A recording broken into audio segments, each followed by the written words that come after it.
வணக்கம் நண்பர்களே, welcome to Karpam Tamil academy. United India insurance company லிமிடெட்ல இருந்து ஸ்பெஷலிஸ்ட் போஸ்ட் ஃபில் பண்றதுக்கான ஒரு நோட்டிபிகேஷன் ரிலீஸ் ஆயிருக்கு. அட்மினிஸ்ட்ரேட்டிவ் ஆபீசர் ஸ்கேல் 1 அப்படின்ற போஸ்ட் கீழ நீங்க வருவீங்க. முக்கியமா இன்ஜினியர்ஸ் எடுக்கறாங்க, டாக்டர்ஸ் எடுக்கறாங்க. இன்ஜினியரிங்ல நீங்க civil, automobile, mechanical, electrical, electronics, computer science, information technology, information சயின்ஸ்ல நீங்க டிகிரி வச்சிருந்தீங்கன்னா இந்த எக்ஸாமுக்கு நீங்க எலிஜிபிள். அண்ட் அக்ரிகல்ச்சர் கம்ப்ளீட் பண்ணிருந்தீங்கன்னா, இல்ல டாக்டர்ஸ் எம்பிபிஎஸ் எடுக்கறாங்க, ஆக்சுவரிஸ் எடுக்கறாங்க, ஸ்டாட்டிஸ்டிக்ஸ் முடிச்சவங்க எடுக்கறாங்க, அதுக்கப்புறம் வந்து பாத்தீங்கன்னா கம்பெனி செக்ரட்டரியேட்ஸ் எடுக்கறாங்க, அதுக்கப்புறம் வந்து பாத்தீங்கன்னா அக்கவுண்ட்ஸ் ஃபினான்ஸ் ஸ்பெஷலிஸ்ட் எடுக்கறாங்க, லீகல் ஸ்பெஷலிஸ்ட் எடுக்கறாங்க. சோ இப்போ இந்த நோட்டிபிகேஷனை பத்தின முழுமையான தகவல் பார்க்க போகிறோம். இது வந்து ஒரு சென்ட்ரல் கவர்மெண்ட் அண்டர்டேக்கன் கம்பெனி தான். இது வந்து ஒரு நிரந்தர மத்திய அரசு வேலை தான். உங்களுடைய மாத சம்பளம் 88,000 ரூபாய் உங்களுக்கு வந்து கிடைக்கும். சோ இந்தியாவுல எங்க வேணாலும் பணியமர்த்தப்படுவீங்க. முக்கியமா சதர்ன் ரீஜியன்ல வந்து உங்களுக்கு வந்து போஸ்டிங்ஸ் கிடைக்க வாய்ப்பு இருக்கு. அதை பத்தி ஒரு முழுமையான தகவல் இந்த வீடியோல பார்க்க போகிறோம். இது வந்து பாத்தீங்கன்னா ஒரு ஆன்லைன் டெஸ்ட், அதுக்கப்புறம் interview, online test and interview base பண்ணி அவங்க வந்து போஸ்டிங்ஸ் வந்து உங்களுக்கு வந்து கொடுப்பாங்க. சோ இத பத்தி பார்க்கிறதுக்கு முன்னாடி நம்ம இன்ஸ்டிடியூட்ல சிவில், மெக்கானிக்கல், EECக்கான ஆஃப்லைன் அண்ட் ஆன்லைன் கிளாसेस வந்து நம்ம கண்டக்ட் பண்ணிட்டு இருக்கோம். சோ நம்ம இன்ஸ்டிடியூட்ல நீங்க ஜாயின் பண்ணனும் அப்படினா டிஸ்கிரிப்ஷன்ல இருக்கக்கூடிய கான்டாக்ட் நம்பரை கான்டாக்ட் பண்ணுங்க. எல்லா டெலிகிராம் சேனல்ஸ்ல நீங்க வந்து ஜாயின் பண்ணிக்கோங்க. சரிங்களா? ஓகே. இப்போ இந்த எக்ஸாம் பொறுத்த வரைக்கும் மொத்தமா என்னென்ன எவ்வளவு போஸ்டிங்ஸ் இருக்கு அப்படினா மொத்தம் வந்து பாத்தீங்கன்னா 100 போஸ்டிங்ஸ் இருக்கு.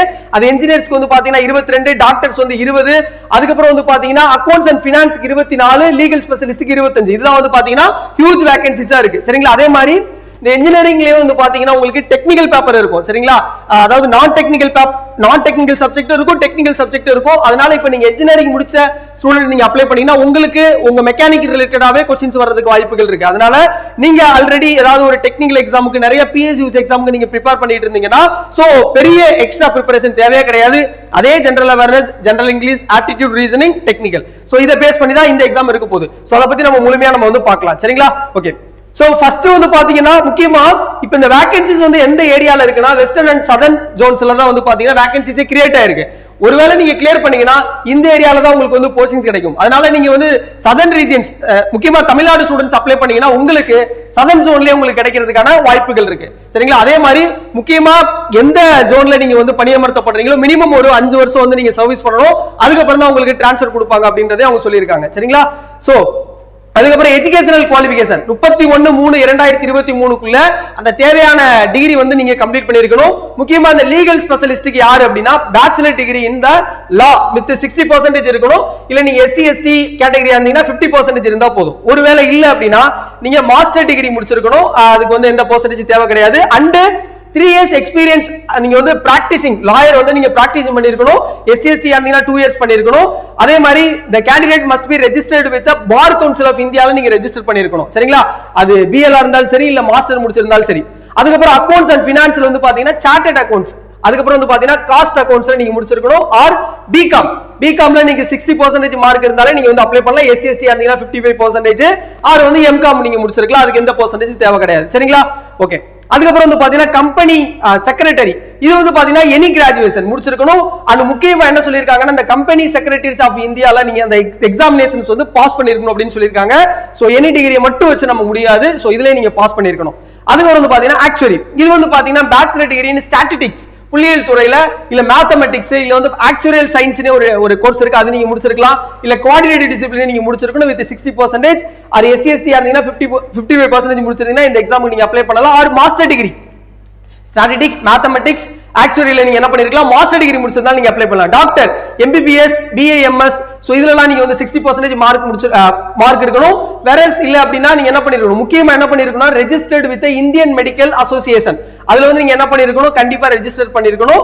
அதே மாதிரி ஒரு இன்டர்ன்ஷிப் பண்ணிருக்கணும் அப்படின்னு சொல்லிருக்காங்க இந்த டேட்டுக்குள்ள. சரிங்களா? ஏன்னா டாக்டர் மட்டும் தான் அவங்க என்ன பண்றாங்கன்னா டைரக்டா இன்டர்வியூ மூலமா கால்ஃபர் பண்றாங்க. மீதி எல்லா போஸ்டிங்குமே வந்து ஆன்லைன் டெஸ்ட் பிளஸ் இன்டர்வியூ இருக்கு. இது மட்டும் தான் உங்களுக்கு டைரக்ட் இன்டர்வியூ. சரிங்களா? அதனால இந்த ப்ரொசீஜர்லாம் ஃபாலோ பண்ணிருக்கணும்.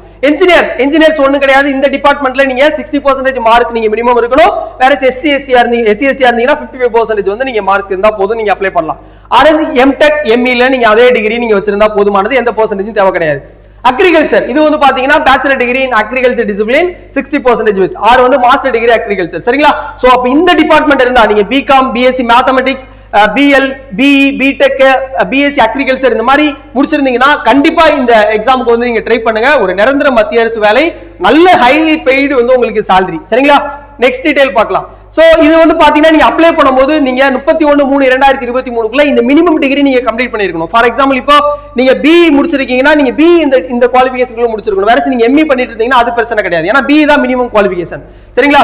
கம்ப்யூட்டர் நாலேஜ் முக்கியமா இருக்கணும்னு சொல்லியிருக்காங்க. அதே மாதிரி ஏஜ் 21ல இருந்து மேக்ஸிமம் 30 ஏஜுக்குள்ள நீங்க இருக்கணும் அப்படின்னு சொல்லியிருக்காங்க. அதுவுமே 31/3/2023க்குள்ள. SC/ST இருந்தீங்கன்னா 5 இயர்ஸ் ஏஜ் ரிலாக்சேஷன் இருக்கு. OBC இருந்தீங்கன்னா 3 இயர்ஸ், PWD இருந்தீங்கன்னா 10 இயர்ஸ் வந்து ஏஜ் ரிலாக்சேஷன் இருக்கு. அதனால ஒன்றும் பிரச்சனை கிடையாது. சரிங்களா? நெக்ஸ்ட் வந்து பாத்தீங்கன்னா அப்ளிகேஷன் ஃபீஸ் உங்களுக்கு அதாவது SC/ST அப்புறம் வந்து PWD கேண்டிடேட்டுக்கு வந்து பாத்தீங்கன்னா 250 ரூபாய் பிளஸ் GST. வேற அதர் தென் SC/ST PWD வந்து பாத்தீங்கன்னா 1000. சோ என்னைக்கு ஓபன் ஆகுதுன்னா இன்னைக்கு தான் ஓபன் ஆகுது, 24 ஆகஸ்ட். சோ லாஸ்ட் டேட் வந்து பாத்தீங்கன்னா 14 செப்டம்பர். சரிங்களா? அதுக்குள்ள அப்ளை பண்ணிருங்க. உங்களுடைய ஆன்லைன் டெஸ்ட் வந்து பாத்தீங்கன்னா probably second week of October. சரிங்களா? அதுல வந்து இருக்கிறதுக்கு வாய்ப்புகள் இருக்கு. அண்ட் அதுக்கப்புறம் வந்து பாத்தீங்கன்னா இங்க பாத்தீங்கன்னா செலக்ஷன் ப்ரொசீஜர் டாக்டர் மொத்தம் என்ன பண்றாங்கன்னா just performance of interview base பண்ணி மட்டும் செலக்ட் பண்றாங்க. வேற மத்த எல்லா ஸ்பெஷலிஸ்ட் ஆபீசருக்குமே வந்து பாத்தீங்கன்னா ஆன்லைன் எக்ஸாமினேஷன் அண்ட் இன்டர்வியூ அதை பேஸ் பண்ணி தான் அவங்க வந்து செலக்ட் பண்றாங்க. அப்போ ஆன்லைன் எக்ஸாம்ல என்ன இருக்க போகுது? Reasoning, English language, quantitative aptitude and computer literacy, general awareness, அதுக்கப்புறம் வந்து பாத்தீங்கன்னா அடிஷன் டெஸ்ட் வாசஸ் டெக்னிக்கல், உங்களுடைய டெஸ்ட் டெக்னிக்கல் இல்ல உங்களுடைய ப்ரொஃபஷனல் நாலேஜ் வந்து இருக்கும். சரிங்களா? சோ எல்லாத்துலயும் 25 क्वेश्चंस, 25 மார்க், டெக்னிக்கல் மட்டும் 50 क्वेश्चंस, பட் 100 மார்க். இதுக்கு மட்டும் ஒரு क्वेश्चनக்கு 2 மார்க் கொடுக்குறாங்க. சோ 150 क्वेश्चंस 200 மார்க்குக்கு நீங்க எக்ஸாம் எழுத போறீங்க. 2 ஹவர்ஸ் வந்து பாத்தீங்கன்னா உங்களுக்கு வந்து எக்ஸாமினேஷன் டைம். எல்லாமே ஆப்ஜெக்டிவ் டைப் தான். நெகட்டிவ் மார்க் இருக்கு, 1/4 நெகட்டிவ் மார்க் இருக்கு. இதுல இந்த இங்கிலீஷ் தவிர, இந்த இங்கிலீஷ் நாலேஜ் தவிர மீதி எல்லாமே பைலிங்குலா இருக்கும், ஹிந்திலே இருக்கும். சரிங்களா? ஓகே. சோ அதுக்கப்புறம் வந்து பாத்தீங்கன்னா முக்கியமா இது இந்த எக்ஸாம் எழுதுனதுக்கு அப்புறம் உங்களுக்கு ஒரு மெரிட் லிஸ்ட் ரிலீஸ் ஆகும். அதுக்கப்புறம் என்ன பண்ணுவாங்கன்னா 3:1 அப்படின்ற ரேஷியோல வந்து என்ன பண்ணுவாங்கன்னா உங்களுக்கு இன்டர்வியூக்கு கால்ஃபர் பண்ணுவாங்க. சரிங்களா? சோ 3:1 யாரெல்லாம் குவாலிஃபை ஆயிருக்கீங்களோ அவங்க என்ன பண்ணுவாங்க 3:1 அப்படின்ற இதுல இன்டர்வியூ கால்ஃபை பண்ணி இன்டர்வியூ வந்து கம்ப்ளீட் பண்ணதுக்கு அப்புறம் இன்டர்வியூ பிளஸ் உங்களுடைய ஆன்லைன் டெஸ்ட் இதை பேஸ் பண்ணி ஒரு ஃபைனல் மெரிட் லிஸ்ட் ரிலீஸ் பண்ணி அதுக்கப்புறம் உங்களுக்கு வந்து போஸ்டிங்ஸ் கொடுப்பாங்க.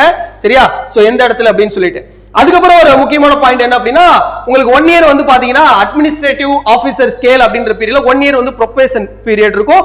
அந்த பீரியட் முடிஞ்சதுக்கு அப்புறம் தான் உங்களை வந்து கன்ஃபார்ம் பண்ணுவாங்க. மேக்ஸிமம் கன்ஃபார்ம் பண்ணிடுவாங்க, அது ஒன்றும் பிரச்சனை கிடையாது.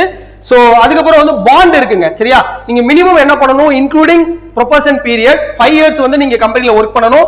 அப்படி இல்ல நீங்க இடையில ரிசைன் பண்றீங்க அப்படின்னா 1 இயர் அந்த ப்ரொபேஷன் பீரியட்ல உங்களுக்கு கிராஸ் salary எவ்வளவு வாங்குனீங்களோ அந்த சாலரியும் பிளஸ் 35,000 அடிஷனலா நீங்க என்ன பண்ணணும், பே பண்ணணும். அப்பதான் நீங்க வந்து வெளில வர முடியும். அதாவது அந்த பாண்ட்.